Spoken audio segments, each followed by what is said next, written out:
अस्सलाम वालेकुम everyone, I hope you all are doing well. Next model जो हम कर रहे हैं वो शेल मॉडल है। इससे पहले liquid drop model, Fermi gas model हमने देखा, उनकी अजम्पशंस देखी, उनके सक्सेस को भी देखा कि किस तरह से उन्होंने कुछ एस्पेक्ट्स को एक्सप्लेन किया न्यूक्लियर प्रॉपर्टीज़ के। तो इन सारे मॉडल्स का जो पर्पस था वो यही था कि जो एक्सपेरिमेंटली डिटरमाइंड हमारे पास न्यूक्लियर प्रॉपर्टीज़ हैं या न्यूक्लियर बिहेवियर्स हैं, एक्सपेरिमेंटली डिटरमिन्ड जो न्यूक्लियर प्रॉपर्टीज़ हैं, एक्सपेरिमेंटली सारे न्यूक्लियर प्रॉपर्टीज़ को देखा गया, बिहेवियर्स को देखा गया और उनकी हमने एक फेरिस्त क्रिएट की, जिसमें सबसे पहले हमने देखा कि बाइंडिंग एनर्जी पर न्यूक्लियॉन की हमें एक कर्व मिला, जिसे एक्सप्लेन करने के लिए लिक्विड ड्रॉप मॉडल सामने आया और इसने उसको एक्सप्लेन किया। ये भी एक्सप्लेनेशन कैसे हुई, हमें जब पता चला कि न्यूक्लियर फोर्सेस की नेचर क्या है। ठीक है, मैंने डिस्कस किया था कि क्या क्या चीज़ें थी जिन्होंने हमें लिक्विड ड्रॉप मॉडल तक लेके गई थी, तो वो भी एक्सपेरिमेंटली डिटरमिन्ड ही थी। अजम्पशंस भी एक्सपेरिमेंटली डिटरमिन की बेस पे ही बनाई गई थी और फिर उसके रिज़ल्ट भी एक्सपेरिमेंटली डिटरमिन जो ये कर्व था उसको एक्सप्लेन करने के लिए था, जो कि क्वाइट सक्सेसफुल रहा। लेकिन इसने कुछ एस्पेक्ट्स को एक्सप्लेन करने की कोशिश की। तो इसके बाद हमने फर्मी गैस मॉडल देखा। फर्मी गैस मॉडल ने फर्मियोनिक नेचर ऑफ न्यूक्लियॉन्स को ज़्यादा हाथिर में लिया, पॉली एक्सक्लूजन प्रिंसिपल को यूज़ करते हुए एनर्जी लेवल्स को डिफ़ाइन किया, उनकी एनर्जीज़ को डिफ़ाइन किया, फर्मी एनर्जी को डिफ़ाइन किया, बीटा डिकेज़ के बारे में बताया कि वो कब कब होंगे, तो मोमेंटम के बारे में बताया कि एवरेज मोमेंटम क्या होगा न्यूक्लियॉन्स का, जो कि इनसाइड द पोटेंशियल वेल हैं। तो ये इस तरह की प्रॉपर्टीज़ फर्मी गैस मॉडल ने एक्सप्लेन की। देन आते हैं ये भी एक्सपेरिमेंटली डिटरमिन्ड चीज़ों को एक्सप्लेन करने की कोशिशें ही थी और एक्सपेरिमेंटली डिटरमिन्ड जो बिहेवियर्स थे उन्हीं की बेस पे हमने इनकी अजम्पशंस को बनाया था। नेक्स्ट इज़ शेल मॉडल, और शेल मॉडल नेम कैसे आता है वो हम अभी देखते हैं। तो सबसे पहले हम इसका एम डिसाइड कर लेते हैं, मतलब एम देख लेते हैं कि क्या है। तो इसका जो एम है वो जो बेसिक एम है, मेन एम, वो मैजिक नंबर्स को एक्सप्लेन करना है जो कि एग्जिस्ट करते हैं इनसाइड न्यूक्लियाइज या न्यूक्लियाइज के लिए एग्जिस्ट करते हैं। मैजिक नंबर्स को एक्सप्लेन करने की कोशिश थी ये। तो ये भी एक्सपेरिमेंटली डिटरमिन्ड न्यूक्लियर प्रॉपर्टी थी, ये भी थी जिनको एक्सप्लेन किया। इसका भी मकसद इसको एक्सप्लेन करना था। तो सबसे पहला हम देखते हैं कि इसको प्रेजेंट किसने किया था। तो मैजिक नंबर्स का जब कंसेप्ट आया तो इस चीज़ को एक्सप्लेन करने के लिए कि ये कैसे एग्जिस्ट करते हैं, तो इस प्रॉब्लम को सॉल्व किया था एक वुमेन साइंटिस्ट ने, मारिया जोपर्ट मेयर, ये इनका नेम था। और ऐसे कई दफ़ा होता है, हिस्ट्री में हुआ है कि टू डिफरेंट रीजन्स के साइंटिस्ट या सेम रीजन के भी कह लें, उन्होंने इंडिपेंडेंटली अलग अलग बगैर मतलब ये पता कि वो भी इसी पे काम करे फॉर एग्जांपल, तो इंडिपेंडेंटली वो एक ही मॉडल को प्रेजेंट कर देते हैं एक ही टाइम पे। तो जब ऐसा होता है तो फिर दोनों को क्रेडिट दिया जाता है उस चीज़ के लिए। तो इन्होंने और JHD जेंसन इन जर्मनी, ये भी एक साइंटिस्ट थे, इन दोनों ने एक ही टाइम पे सेम मॉडल को प्रेजेंट किया to explain the magic numbers in nuclei. और दोनों को फिर नोबेल प्राइज़ 1963 में मिला था और for their work, because shell model was one of the most successful nuclear model. और इसने मैजिक नंबर्स को तो एक्सप्लेन किया ही था, लेकिन इसके साथ साथ इसने न्यूक्लियर प्रॉपर्टीज़ के बहुत सारे और एस्पेक्ट्स को प्रिडिक्ट किया था जो कि एक्यूरेटली ट्रू हुए थे मोस्टली। तो इसलिए इसकी बहुत इम्पोर्टेंस है। इसने बहुत सारे एक्यूरेट वे से एक्सप्लेन की चीज़ें। तो और इसमें जो हमने अजम्पशंस ली या जो भी चीज़ें ली वो ऐसी नहीं थी कि हमने इसे मतलब कंपेयर कर दिया लिक्विड ड्रॉप से फॉर एग्जांपल, तो ऐसा कुछ नहीं था। हमने प्रॉपरली उसकी मैथमेटिक्स की और ये सारा कुछ हुआ। तो ये करने से पहले मैं पहले बता दूं कि इसमें इतनी मैथमेटिक्स नहीं है कि हम ये पूरा डिराइव करेंगे कि मैजिक नंबर्स कैसे आए थे, इन्होंने कैसे एक्सप्लेन किया था। नो, हम बस देखेंगे कि मैजिक नंबर्स हैं क्या और किस तरह से किन चीज़ों को हाथ में मिलाते हुए इन्होंने इसको एक्सप्लेन कर दिया। ये नहीं देखेंगे कि कैसे वो सब कुछ हुआ, वो सारी वो चीज़ें करना is not possible in our case, क्योंकि क्यों नहीं है अभी, क्योंकि उसमें बहुत सारे ऐसे एस्पेक्ट्स हैं जो अभी तक हमने पढ़े भी नहीं हैं और वो टफ़ है। तो इसलिए उनकी डायरेक्ट वैल्यूज़ को हम जस्ट कोट कर देंगे। तो और नेक्स्ट हम उसकी थोड़ी सक्सेस देख लेंगे किन किन एस्पेक्ट्स को उसने प्रिडिक्ट किया था। तो ये सारा एक तरह का बताने वाला, जैसे कुछ चीज़ें एक नोट या आर्टिकल आ जाता है जिसमें आप मैथमेटिकल डिटेल्स नहीं देखते, वैसा ही कुछ होगा। तो सबसे पहले हम मैजिक नंबर्स को डिस्क्राइब करते हैं कि मैजिक नंबर्स होते क्या हैं। तो न्यूक्लियाई के लिए मैजिक नंबर्स एक्सप्लेन करने से पहले मैं एटम्स के कुछ मैजिक नंबर्स हम जो कि बहुत फेमिलियर हैं, ठीक है। केमिस्ट्री में जब भी पढ़ते हैं तो हम कहते हैं कि सबसे अच्छी और सबसे लीस्ट रिएक्टिंग जो गैसेस हैं जिन्हें हम जानते हैं कि वो नोबल गैसेस हैं, ठीक है। तो जिस तरह एटम्स के लिए कुछ नोबल एटम्स एग्जिस्ट करते हैं जो कि लीस्ट रिएक्टिव होते हैं, हैंस मोस्ट स्टेबल होते हैं। लीस्ट रिएक्टिव केमिकली रिएक्ट करना दूसरों से, फिर जब केमिकली आप रिएक्ट कर देते हो किसी और के साथ, एलिमेंट के साथ, तो आपका एटम नेचर तो ख़त्म हो जाता है, आप न्यू स्टेट में चले जाते हो, न्यू कंपाउंड बन जाते हो, आपकी ओरिजिनल शिनाख्त ख़त्म हो जाती है। तो इसी तरह जिसे हम अनस्टेबिलिटी न्यूक्लाइड्स के लिए भी कहते हैं कि अगर न्यूक्लियाई डिके कर जाएं तो वो फिर किसी और न्यूक्लियाई में चेंज हो जाते हैं, अपनी शिनाख्त पहले वाली ख़त्म कर देते हैं।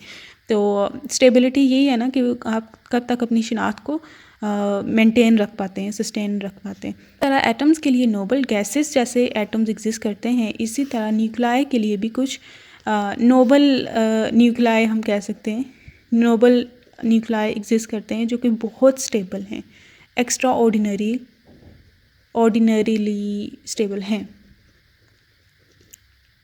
ठीक है। तो सबसे पहले मैं नोबल गैसेस का एक्सप्लेन करना चाहूँगी कि नोबल गैसेस अगर हम देखें तो ये 8 ग्रुप एलिमेंट्स में होते हैं, और 8 ग्रुप इज़ दिस ना, हाँ। इसके बाद इसके आउटरमोस्ट शेल में इनर शेल भी हैं, 8 इलेक्ट्रॉन होते हैं। इससे पहले जो हैं हैलोजन्स आते हैं, जिन्हें हैलोजन जिसमें chlorine, bromine, fluorine, these are highly reactive, ठीक है। ये इलेक्ट्रोनेगेटिव होते हैं। इलेक्ट्रोनेगेटिव मीन्स कि ये दूसरों का इलेक्ट्रॉन खींच लेते हैं, क्योंकि इनका पॉजिटिव चार्ज काफ़ी स्ट्रॉन्ग होता है, मतलब ये खींच लेते हैं इजीली इलेक्ट्रॉन। और फिर इसके नोबल गैसेस से एक इलेक्ट्रॉन अगर इनके ऐड कर दिया जाए, एक इलेक्ट्रॉन पहले ख़त्म कर दिया जाए, निकाल दिया जाए इसके आटोमोस्ट शेल से, तो ये हैलोजन्स बन जाते हैं जो बहुत ज़्यादा रिएक्टिव है। हैलोजन्स बन जाते हैं, इसका ये मतलब नहीं है कि न्यूक्लियाई चेंज हो गया, ठीक है। कि अगर फॉर एग्ज़ाम्पल हमने कोई नोबल गैस है हीलियम, उसमें से एक इलेक्ट्रॉन हमने रिमूव कर दिया तो वो हीलियम से नीचे हाइड्रोजन आता है ना, तो हाइड्रोजन नहीं बन जाएगी वो, क्योंकि एलिमेंट कौन सा है ये डिसाइड करता है उसका न्यूक्लियाई में नंबर ऑफ़ प्रोटॉन्स जो हैं वो डिसाइड करते हैं कि एलिमेंट कौन सा है। तो नंबर ऑफ़ इलेक्ट्रॉन्स नहीं डिसाइड करते, लेकिन रिएक्टिविटी क्या होगी, केमिकल रिएक्टिविटी, कि आप जैसे केमिकली रिएक्ट करते हो दूसरे एलिमेंट्स के साथ या कंपाउंड्स के साथ, और नए कंपाउंड्स बनाते हो, उसमें न्यूक्लियाई चेंज नहीं होता, लेकिन क्लाउड्स की ये इंट्रैक्शन से केमिकल नेचर बिल्कुल चेंज हो जाती है। तो केमिकल नेचर चेंज हो जाती है, और अगर इन गैसेस से, इवन जो नोबल गैसेस हैं उनमें से एक इलेक्ट्रॉन को रिमूव कर दिया जाए, then they will become very highly reactive. और अगर उनकी कन्फिग्रेशन नोबल गैसेस वाली इलेक्ट्रॉनिक कन्फिग्रेशन बन जाए तो वो हाईली स्टेबल बन जाते हैं। एक डाल दिया जाए तो ये एक बहुत स्टेबल कन्फिग्रेशन बन जाती है, जो कि आलमोस्ट नॉन रिएक्टिव होती है। इसको रिएक्ट कराने के लिए बहुत ज़्यादा एनर्जी चाहिए होती है। तो इसमें अगर एक इलेक्ट्रॉन इंक्रीज़ कर दें तो ये अल्कली मेटल्स बन जाते हैं, जैसे सोडियम हो गया, और इसकी लिस्ट में जो भी आते हैं सारे के सारे जिनके ऑटोमोबाइल में 1 इलेक्ट्रॉन, लाइक पोटेशियम भी आई थिंक इसमें आता है। तो दीज आर रिएक्टिव टू, ये ईजिली इलेक्ट्रॉन को लूज़ कर देते हैं, ठीक है। ये भी लूज़ करना या गेन करना यही है ना, कि आप अपनी आसानी से जाने दे रहे हो अपने हिस्से का कुछ, तो ये भी फिर इजीली रिएक्ट कर जाते हैं। तो इन बहुत इजीली रिएक्ट करते हैं ये भी। तो हम देख सकते हैं कि सिर्फ एक इलेक्ट्रॉन के ज़्यादा या कम होने पे किस तरह से केमिकल बिहेवियर एब्रप्टली चेंज हो गया, और एक परफेक्ट नंबर आने पे जिसे हम मैजिक नंबर कह सकते हैं, रिएक्टिविटी बहुत ज़्यादा डिक्रीज़ होगी, एक्स्ट्रा ऑर्डिनरीली या अनयूजुअली बहुत ज़्यादा डिक्रीज़ होगी। ऐसे एक्सपेक्ट तो नहीं किया जा सकता, हम कहते हैं कि ये बहुत ज़्यादा रिएक्टिव, ये भी बहुत ज़्यादा रिएक्टिव, और इसके दरमियान एक ऐसे स्टेट जो है ही नहीं, मतलब बहुत कम रिएक्टिव, कि इससे रिएक्शन करवाने के लिए बहुत ज़्यादा एनर्जी, एक्सट्रीम कंडीशंस चाहिए होती हैं। तो ये फिर क्यों हुआ, इस चीज़ को एक्सप्लेन करने के लिए शेल्स का कंसेप्ट देखते हैं हम कहते हैं कि जब इलेक्ट्रॉन्स एटम्स में अरेंज होते हैं तो वो शेल की फॉर्म में होते हैं, KLMNO शेल्स, और हर शेल में हमें पता है कि मैक्सिमम कितने इलेक्ट्रॉन रिजाइड कर सकते हैं। कि अगर के शेल में देखें तो उसमें मैक्सिमम 2 इलेक्ट्रॉन रिजाइड कर सकते हैं, एल शेल में मैक्सिमम 8, फिर एम शेल में 8 और के एल एम, एन शेल में 18, देन ओ शेल में 18। तो ये जो नंबर्स हैं ये हम इजीली सिर्फ एन ऑर्बिट में, जैसे तो एक शेल में कितने नंबर ऑफ़ इलेक्ट्रॉन होंगे ये देखने के लिए, जैसे हमने क्लास में भी किया था कि n = 1 के लिए हम l की वैल्यूज़ देखते हैं और हर l की वैल्यू के लिए हमें पता चलता है कि 2 × 2l + 1 इलेक्ट्रॉन्स आ सकते हैं। तो जितनी l की वैल्यू सेपरेटली उन सब की ये पॉसिबल वैल्यूज़ फाइंड की, सम अप किया, तो हमें ये शेल के इलेक्ट्रॉन्स नहीं वो पता चलते। वो तो हमें बहुत सारी चीज़ों को निगलेक्ट करने के बाद हमने वो अगर देखें तो वो हमें वैल्यूज़ मिलती हैं जो एक्चुअली जो नोबल गैसेस हैं उनकी इलेक्ट्रॉनिक कन्फिग्रेशन से मैच नहीं कर रही होती। तो ये भी प्रॉब्लम था जो बाद में बहुत सारे प्रिंसिपल, जैसे मैं आगे मेंशन करूँगी, उनसे सॉल्व हुआ था। तो क्योंकि इतनी भी सिंपल चीज़ें नहीं होती भाई, तो वो सारी फिर ऐसे सिर्फ ये चीज़ें डिटर्मिन नहीं करती शेल को बनाने में, ठीक है। शेल जो है उसमें उसकी जो अरेंजमेंट है वो नेक्स्ट ऑन और भी फैक्टर्स पे डिपेंड कर रही होती है, जिसमें हुन्स रूल को भी अप्लाई किया जाता है। हुन्स रूल, ऑफ बाउ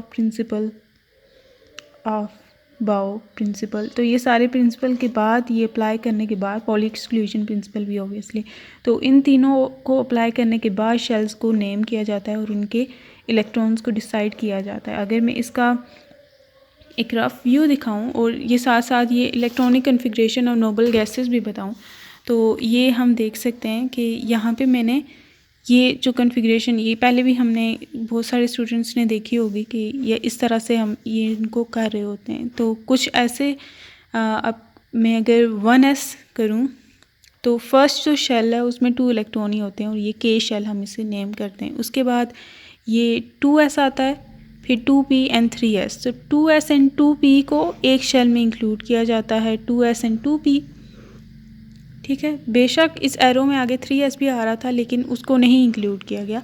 2s एंड 2p, 2s में 2 इलेक्ट्रॉन्स एंड p में 6 इलेक्ट्रॉन्स होते हैं, तो 2 + 6 = 8। तो ये दूसरा शेल को क्रिएट करते हैं विच इज़ l, ठीक है। ये वाला l शेल को रिप्रेजेंट करता है, ये के शेल को रिप्रेजेंट करता है। तो सबसे पहला जो मैजिक नंबर होता है नोबल गैसेस के लिए, मतलब ये मैजिक नंबर मैं वर्ड यूज़ कर रही हूँ लेकिन ये एटम्स के लिए यूज़ नहीं होता, ये न्यूक्लाई के लिए यूज़ होता है, लेकिन जस्ट टू मेक कंपैरिजन, क्योंकि इनके हमने डायरेक्ट नंबर्स ही देखने हैं, तो मैं ये बस समझा रही हूँ कि क्या इसको वो रिप्रेजेंट कर रहे होते हैं, मैं बस समझाने वाला काम कर रही हूँ। तो क्योंकि हम ये नहीं, अब इनको ये किस तरह से बनाया जाता है ना शेल्स को, this is not something easy, तो कि जिसे उसके लिए तो पूरी वो चाहिए। तो ये 2 इलेक्ट्रॉन्स, ठीक है, के शेल, और ये हमें पता है ये हीलियम की इलेक्ट्रॉनिक कन्फिग्रेशन है, इलेक्ट्रॉनिक कन्फिग्रेशन के उसके 2, ठीक है। अगर उसका वो के शेल है, ये नहीं कि उसका एल शेल है और उसमें 2 इलेक्ट्रॉन है, भाई ये जी मैजिक नंबर हो गया, नहीं, ऐसे नहीं।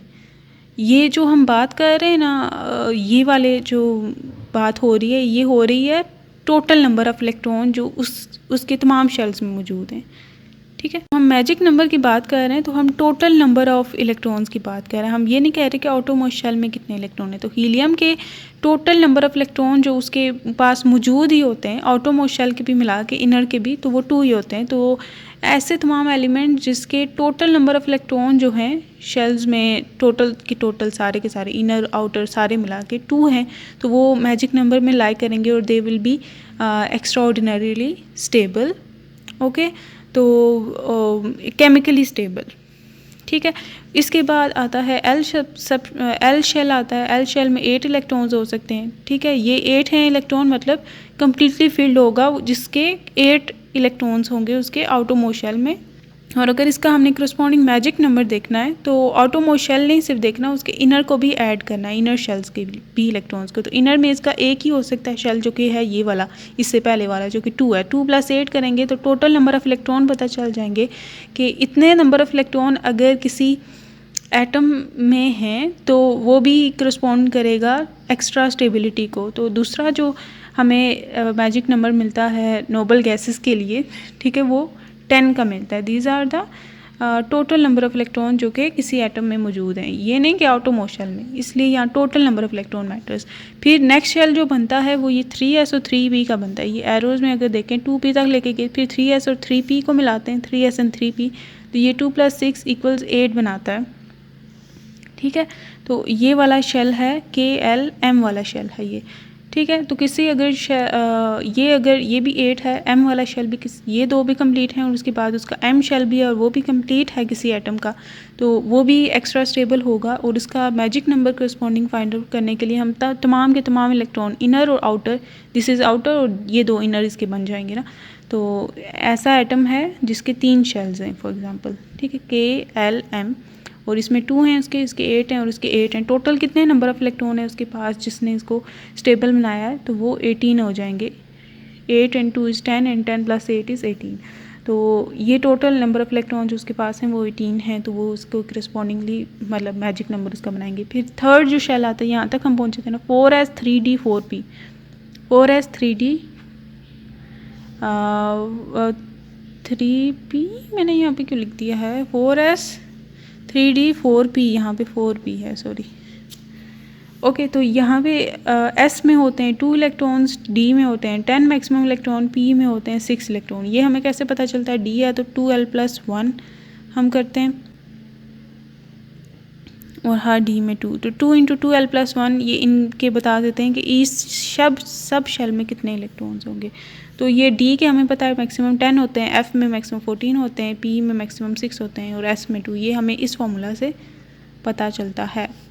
ठीक है, S सब शेल है तो S की करस्पॉन्डिंग L की 0 वैल्यू होती है, तो पुट करें तो 0 + 1 and 2 × 1 = 2, तो इसलिए 2 इसके होते हैं। तो अगर P के लिए करते हैं तो P is L = 1 वाली स्टेट, यहाँ पे 1 पुट करें तो 2 + 1 = 3, 3 × 2 = 6, तो इसके 6 होते हैं मैक्सिमम इलेक्ट्रॉन। D के मैक्सिमम 10 हो जाते हैं, यहाँ पे L = 2 पुट करें, तो इस तरह सब शेल में कितने मैक्सिमम इलेक्ट्रॉन्स हो सकते हैं हमें ये पता चल जाएगा। और शेल में कितने, हम ये सारे प्रिंसिपल लगा के हमें पता चलते हैं, ये इतना ईजी काम नहीं है। तो 4s3d4 भी करेंगे तो इसके भी टोटल जो इलेक्ट्रॉन है 18 आते हैं। ठीक है, और अगर किसी का KLMN शेल भी है और उसमें 18 इलेक्ट्रॉन है, that will be completely field. और फिर ये टोटल नंबर ऑफ़ इलेक्ट्रॉन कितने बनते हैं जो कि उसे मैजिक नंबर में बताएंगे, तो ये वाले टोटल 18 थे, 18 + 18 = 36। तो ये नेक्स्ट उसका मैजिक नंबर। उससे नेक्स्ट आता है 54, तो ये है हीलियम का। ये है फिर नेक्स्ट जो भी गैस आती है, हीलियम के बाद आर्गोन, नहीं, हीलियम के बाद आती है नियॉन, फिर आती है क्रिप्टॉन आई थिंक, और ये सारे उनकी टोटल नंबर ऑफ़ इलेक्ट्रॉन को शो करती हैं। तो जो मैजिक नंबर्स हैं उससे मुराद हम टोटल नंबर ऑफ़, अगर गैसेस की बात करें तो इलेक्ट्रॉन्स लेते हैं इन शेल, और जो होंगे न्यूक्लियस के लिए हम नंबर ऑफ़ न्यूट्रॉन सेपरेटली या नंबर ऑफ़ प्रोटॉन। अब हम मैजिक नंबर की तरफ प्रॉपरली अब आते हैं। इसका हमने ये एक तरह का वे देख लिया ना कि कैसे मैजिक नंबर क्या है। हमें ये तो पता चल गया है कि मैजिक नंबर वो स्पेसिफ़िक नंबर्स हैं जिस पे एक्स्ट्रा स्टेबिलिटी आती है। अब न्यूक्लियस के लिए वो स्पेसिफ़िक नंबर्स से क्या मुराद है, न्यूक्लियस के लिए अगर ऐसे न्यूक्लाइड जिनके ये देखा गया कि जिनके नंबर ऑफ़ न्यूट्रॉन या नंबर ऑफ़ प्रोटॉन या दोनों, ठीक है, इनके किसी ना किसी एक मैजिक नंबर के अगर रिस्पॉन्ड कर रहे हैं, या सिर्फ अगर फॉर एग्जांपल सिर्फ न्यूट्रॉन कर रहे हैं, प्रोटॉन नहीं कर रहे, फिर भी सिर्फ प्रोटॉन कर रहे हैं या न्यूट्रॉन अच्छा नहीं कर रहे, खैर है, लेकिन प्रोटॉन तो कर रहे हैं, या फिर दोनों अगर कर रहे हैं उसे डबली मैजिक न्यूक्लाई कहते हैं। तो इन दोनों में से किसी के भी जो नंबर है, टोटल नंबर ऑफ़ न्यूट्रॉन अगर किसी न्यूक्लाई के पास वो मैजिक नंबर के करस्पॉन्डिंग हो, तो हम कहते हैं कि वो, हमने देखा कि वो बहुत स्टेबल होते हैं, एक्स्ट्रा ऑर्डिनरीली स्टेबल होते हैं। अब इसको हम थोड़ा और ज़्यादा डिटेल में समझते हैं क्योंकि यही हमने डिटेल में समझना है और कुछ नहीं है इसमें। जो शेल मॉडल है, इसमें शेल का कंसेप्ट या शेल नेम इसलिए आया क्योंकि जो कम्प्लीटली फिल्ड शेल्स होते हैं, दैट मीन्स एक्स्ट्रा स्टेबिलिटी। अगर सारे के सारे कम्प्लीटली फिल्ड शेल्स हैं तो इट मीन्स एक्स्ट्रा या अनयूजुअल स्टेबिलिटी, और वही जो है मैजिक नंबर से करस्पॉन्ड करेंगे। ठीक है, completely filled shell means no reactivity, more stability, and इसी तरह हम कहते हैं कि जिस तरह एटम्स में शेल्स बनते हैं, जैसे हमने अभी शेल्स को देखा था, और अगर वो कम्प्लीटली फिल्ड हैं तो हमने एक्सपेरिमेंटली भी देखा कि वो नोबल गैसेस की इलेक्ट्रॉनिक कन्फिग्रेशन बनती है। तो उसमें हमने देखा शेल्स बनते हैं और उनके कंप्लीट होना इस चीज़ की शहादत होती है कि वो लीस्ट रिएक्टिव होंगे। इसी तरह हम न्यूक्लियस के लिए कहते हैं कि न्यूक्लियस में भी शेल्स बनते हैं, और अगर वो शेल कम्प्लीटली फिल्ड हो जाएं, न्यूट्रॉन्स के लिए, न्यूट्रॉन्स के अलग से हम कहते हैं और प्रोटॉन्स के अलग से, तो या दोनों के भी हो सकते हैं एट अ टाइम, लेकिन अगर एक का भी हो गया that will be enough too. तो इन दोनों में से किसी एक का अगर शेल कंप्लीट हो गया, सारे के सारे शेल्स कम्प्लीटली फिल्ड हैं, कोई भी पार्शली फिल्ड नहीं है, तो हम उसको कहते हैं कि वो एक्स्ट्रा स्टेबल होगा। और वो शेल जो है, जैसे यहाँ पे अभी हमने मैजिक नंबर्स देखे थे ना, टोटल नंबर ऑफ इलेक्ट्रॉन्स देखे थे, अगर किसी के पास हैं, किसी एटम के पास हैं, तो वो मैजिक नंबर से करस्पॉन्ड करेगा, हैंस स्टेबल होगा। मैजिक नंबर उनके लिए मैंने इसलिए यूज़ किया क्योंकि मैं एक तरह का वो रिलेशन क्रिएट करना चाहती थी उनके लिए, उनके मैजिक नंबर हम नहीं कहते होते। तो यहाँ पे जो न्यूक्लियस के लिए मैजिक नंबर्स होते हैं कि जो शो करते हैं कि अगर इतने number of total number of neutron हैं या फिर प्रोटॉन हैं, दोनों भी हो जाएं that will be more better, लेकिन अगर एक भी है तो भी वो ये प्रॉपर्टी शो करेगा। अगर 2 है, 8, 20, 28, 50, 82 एंड 126, ये मैजिक नंबर हैं न्यूक्लियाई के लिए। ठीक है, जैसे मैंने वहाँ पे मैजिक नंबर बनाए थे ये वैसे ही बने हुए। टू मीन्स के अगर किसी न्यूक्लियाई के पास इतने नंबर ऑफ़ न्यूट्रॉन्स हैं या फिर प्रोटॉन्स हैं, दोनों में से कोई एक या दोनों भी हो सकते हैं। तो मतलब लीस्ट कंडीशन इज़ कि कोई एक भी इनके करस्पॉन्डिंग अगर किसी के नंबर ऑफ़ प्रोटॉन या न्यूट्रॉन हो तो वो एक्स्ट्रा स्टेबल होगा। और इसकी कुछ मतलब और भी प्रॉपर्टीज़ देखी गई जो उनके रिलेटेड होती हैं, जो उनको मोर स्पेशल बनाती हैं। तो ये मोस्टली यही होती है कि बहुत ज़्यादा एक्स्ट्रा स्टेबल होते हैं कि अगर मैं एग्ज़ाम्पल दूंगी तो ये भी अगर किसी के पास टोटल नंबर ऑफ़ न्यूट्रॉन या प्रोटॉन 8 हैं, या टोटल नंबर ऑफ़ ये हैं या ये इनमें से कोई भी, then they will be extra stable. And we take example, for example हम अगर लें हीलियम का लें तो इसके नंबर ऑफ़ जो ये 4 ऊपर आता है, 2 नीचे आता है, this is the number of proton. Number of proton देख सकते हैं हम मैजिक नंबर के करस्पॉन्डिंग है। और अगर नंबर ऑफ़ न्यूट्रॉन देखें तो वो भी लकीली इसमें देखें तो 4 - 2 इज़ 2, तो नंबर ऑफ़ न्यूट्रॉन भी मैजिक नंबर बनते हैं। So it will be more stable, more से मोर स्टेबल।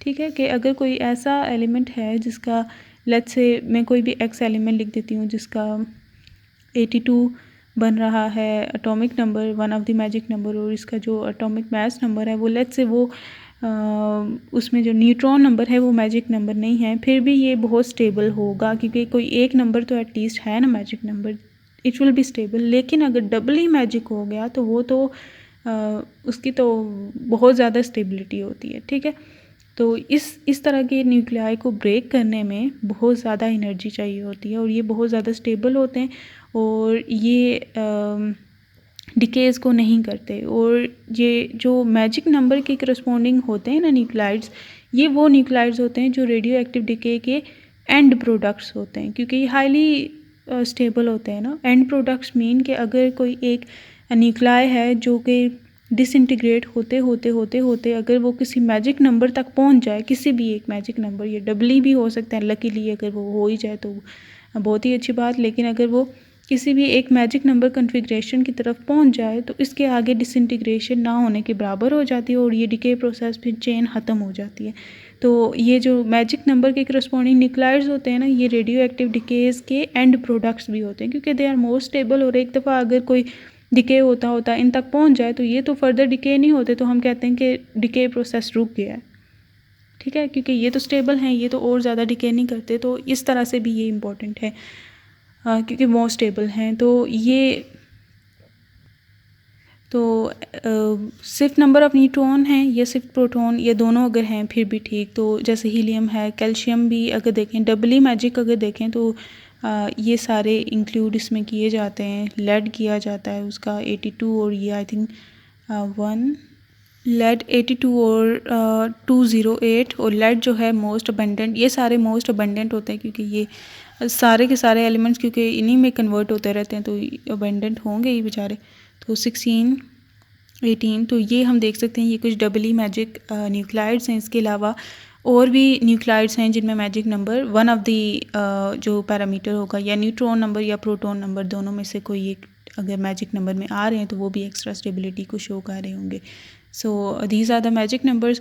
और ये स्पेशल नंबर्स हैं, अगर ये इनके पास किसी तरह से एक भी अगर आ गया तो वो extra stability and extra different properties को अनयूजुअल प्रॉपर्टीज़ को शो करेगा दैन द अदर्स। जैसे नोबल गैसेस भी हम देखते हैं कि वो बिल्कुल डिफरेंट है। अगर जो मैजिक नंबर हैं उसको डिराइव करने के लिए जो पोटेंशियल यूज़ किया जाता है ना वो वुड सेक्शन पोटेंशियल, और इसमें थोड़ी सी वैसे अमेंडमेंट भी की जाती है, लेकिन वुड सेक्शन पोटेंशियल मेन ये होता है और इसमें थोड़ी सी अमेंडमेंट करके एक फैक्टर को ऐड करके जो कि एल और एम वैल्यू पे डिपेंड कर रहा होता है जो स्पिन ऑर्बिट कपलिंग को काउंट कर रहा होता है। और आगे मैं आपको ये बताऊंगी भी कि जो मेजर वर्क था जो इन साइंटिस्ट ने किया था शेल मॉडल में वो यही किया था कि उन्होंने वुड सेक्शन पोटेंशियल में जो स्पिन ऑर्बिट कपलिंग का इफेक्ट था उसको भी ऐड किया और करने के बाद जो है सक्सेसफुली वो एक्सप्लेन कर पाए थे या शेल्स के और या मैजिक नंबर्स को एक्सप्लेन कर पाए थे। Will see it later. I think L और एन पे ही या फिर स्पिन पे भी तो वो ऐड कर दिया जाता है और जिसको यूज़ किया जाता है आगे डिराइव करने के लिए वही ये सारे रिजल्ट जो कि मैजिक नंबर को एक्सप्लेन करें। तो ये जस्ट सर ने रेफरेंस दिया था इसलिए मैं इसका भी रेफरेंस ऐड कर रही हूँ कि ये जो फर्मियंस होते हैं उसकी डिस्ट्रीब्यूशन फंक्शन के करस्पॉन्डिंग ही है। इसी तरह की उनका जो प्रोबेबिलिटी डिस्ट्रीब्यूशन का कर्व होता है उसकी एक्सप्लेनेशन के लिए इसी तरह का फंक्शन यूज़ किया जाता है। तो यहाँ पे भी ये जो पोटेंशियल है उसी तरह का ये यूज़ किया जाता है जैसे सर ने भी यहाँ पे ये लिखवाया है, ये हम देख सकते हैं। तो इसमें सर ने जो डिटेल बताई है वो इसको जस्ट ड्रॉ किया है और उसके बाद हमने ये भी देखा था जैसे सर ने बताया था कि जो न्यूक्लियर या स्ट्रॉन्ग फोर्सेस हैं वो हमेशा अट्रैक्टिव हम नहीं ले सकते। इस रीज़न को मैंने पहले भी डिस्क्राइब किया था।